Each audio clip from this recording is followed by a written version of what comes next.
1982 வருஷம் இதே ஏப்ரல் மாதம் 12ஆம் தேதி திருச்சியில ஆதவ் அர்ஜுனா பிறந்திருக்கிறாரு. தமிழக வெற்றி கழகத்தின் தேர்தல் பிரச்சார பொது மேலாண்மை செயலாளரா நியமிக்கப்பட்டிருக்கிற இவரு விளையாட்டு துறையில ஒரு மிகச்சிறந்த ஒரு நிபுணர் அப்படின்னு சொன்னா எத்தனை பேருக்கு தெரியும்? ஆதவ் அர்ஜுனா அவர்கள் பத்தின பல சுவாரஸ்யமான விஷயங்களை இந்த தொகுப்புல நாம பார்க்கலாம். ஆதவ் அர்ஜுனா அவர்கள் 2022 கலாட்டா குரோன் அப்படிங்கிற ஒரு துறையில சிறந்த விளையாட்டு வீரருக்கான ஐக்கன் அவார்டையும் வாங்கி பல விளையாட்டு வீரர்களுக்கு இவரு ஒரு முன்னுதாரணமா திகழ்ந்திருக்கிறாரு அப்படின்னா அதுவும் ஒரு மிகப்பெரிய சாதனை தான். அதே மாதிரி ஆதவ் அர்ஜுனா அரசியலுக்கு வந்ததுக்கு அப்புறம் தான் அவரு பிரபலமானாருன்னு கேட்டா இல்ல, ஆதவ் அர்ஜுனா ஆல்ரெடி விளையாட்டு துறையில மிகச்சிறந்த ஒரு வீரரா திகழ்ந்திருக்கிறாரு. பலவிதமான சாதனைகளை பண்ணிருக்கிறாரு. அதுல 2022 வருஷம் தமிழ்நாடு இளைஞர் நல மேம்பாடு மற்றும் விளையாட்டு துறையில சிறந்த ஒருங்கிணைப்பாளருக்கான விருது வாங்கியிருக்கிறாரு. இந்த இந்திய திருநாடு, அதாவது நம்ம ஜனநாயக நாட்டுல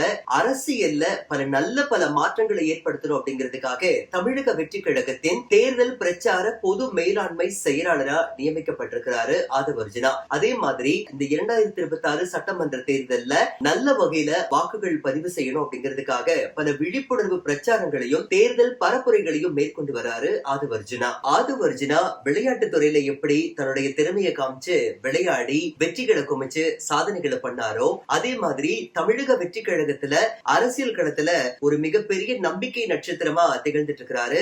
அவருடைய தன்னம்பிக்கைக்கு 2026 சட்டமன்ற தேர்தல் நிச்சயம் ஒரு நம்பிக்கையான அபாரமான ஒரு வெற்றியை கொடுக்கும் அப்படிங்கிறது மக்கள் பரபரப்பா பேசப்படுற கருத்து கணிப்புலையும் சொல்லப்பட்டிருக்கு. அடுத்தபடியா பிரசாந்த் கிஷோர், சுனில் கனுகோல் இது மாதிரி தேர்தல் வியூக வகுப்பாளர்கள் கூட தன்னுடைய திறமையும் இவர் சரிக்கு சமமா நிரூபிச்ச ஒரு தேர்தல் வியூக வகுப்பாளர் அப்படின்னா அது ஆதவ் அர்ஜுனா மட்டும்தான். அது மட்டும் இல்லாம தந்தை பெரியார் அவர்களின் கொள்கைகளை பேரறிஞர் அண்ணா அவர்கள் நடைமுறைப்படுத்தின விதம், அண்ணல் அம்பேத்கர் அவர்களின் சமத்துவ சமூகம், இந்த மாதிரியான விஷயங்களை ஏழை எளிய மக்கள் முதல் கொண்டு பாகுபாடு இல்லாம எந்த மாதிரி எல்லாம் அவங்களுக்கு கொண்டு போய் சேர்க்கலாம் அப்படிங்கிற பலவிதமான யுக்திகளையும் விவாத நிகழ்ச்சிகளையும் கலந்துட்டு தன்னுடைய அறிக்கைகளை சமர்ப்பிச்சிருக்கிறாரு. இது எல்லாத்துக்கும் மேல அந்த அண்ணல் அம்பேத்கர் அவர்களின் சமத்துவ சமூகத்தை எப்படி நம்ம முறையா அமல்படுத்த முடியும், இந்த சமூகத்துல பல மாற்றங்களை ஏற்படுத்த முடியும் அப்படிங்கிறதுக்காக பல வியூகங்களை வகுக்கிறதுலயோ கெட்டிக்காரரா இருந்திருக்கிறாரு ஆதவ் அர்ஜுனா. தமிழக வெற்றி கழகத்துல குறிப்பா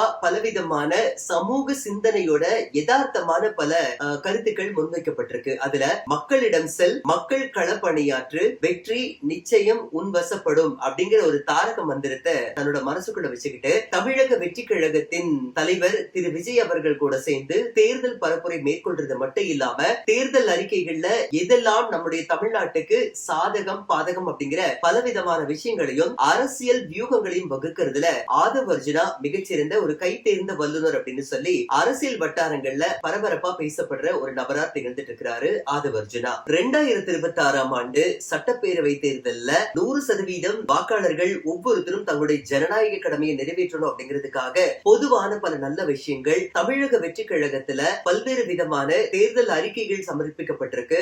அந்த அறிக்கைகள் எல்லாத்தையுமே வெறும் பேச்சளவுல மட்டும் இல்லாம செயல்லையும் கொண்டு வரதுக்காக தமிழக வெற்றி கழகத்தின் தலைவர் திரு விஜய் அவர்கள் கூட சேர்ந்து தேர்தல் களப்பணியில மிக மிக மிக மும்முரமா செயல்படுறாரு ஆதவ் அர்ஜுனா. அதே மாதிரி மக்களுக்கு இந்த ஒரு சட்டமன்ற தேர்தல்ல தமிழக வெற்றி கழகம் நிச்சயமாக அறுதி பெரும்பான்மையோட வெற்றி பெறும் அப்படிங்கிற நம்பிக்கை எனக்கு இருக்கு.